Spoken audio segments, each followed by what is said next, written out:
When I held the small silver key in my hand, it felt heavier than any truth I had ever carried. My husband Daniel had been gone only 3 weeks, 3 painfully slow, empty weeks, and yet his voice echoed in my mind every time I looked at that key.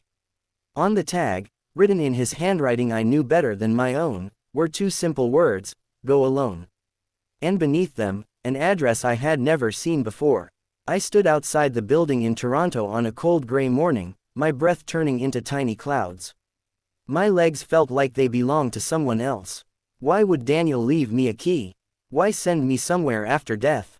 I wasn't sure if I was ready for another heartbreak. But I went in anyway because grief has a strange way of pushing you toward answers you don't want to face. The old wooden door creaked when I unlocked it. And when it opened, I froze. The room was filled, absolutely filled, with photos of me and Daniel. Some were moments I recognized, like our wedding in Vancouver and our road trip across Alberta. But others were moments from years before I ever knew he was watching.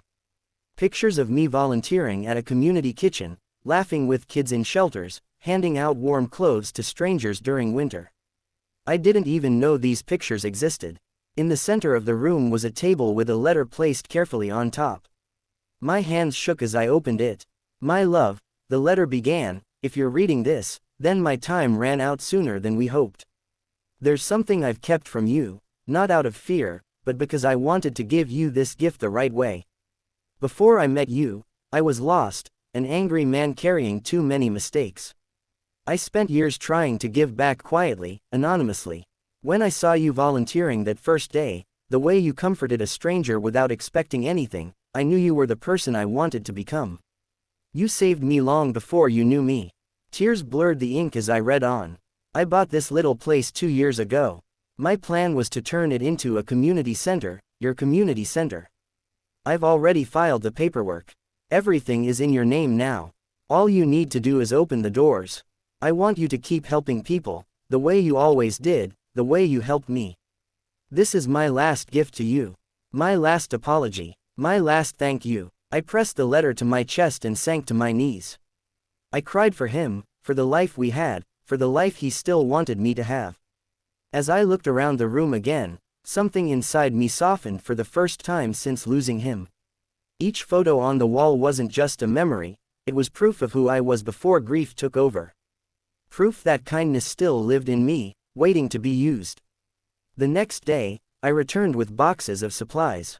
I scrubbed floors, painted walls, cleaned windows, and cried quietly between each task. Weeks passed, and slowly the dark room transformed into a warm, bright space. People from the neighborhood started dropping in, some curious, some needing help, some offering it. And every time someone smiled because they felt seen or supported, I felt Daniel standing right there with me. The community center became a home not just for others but for my healing too. One winter night, while handing out meals with volunteers, I looked at the door where it had all begun. And for the first time, I didn't feel alone.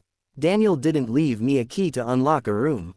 He left me a key to unlock myself again. To remind me that love, real love, doesn't stop when a heartbeat stops. It keeps moving through the lives we touch, the kindness we share, and the hope we build out of our pain. And in that warm, crowded room filled with laughter and gratitude, I finally understood the message he wanted me to discover. Some doors take you back to the person you were always meant to be.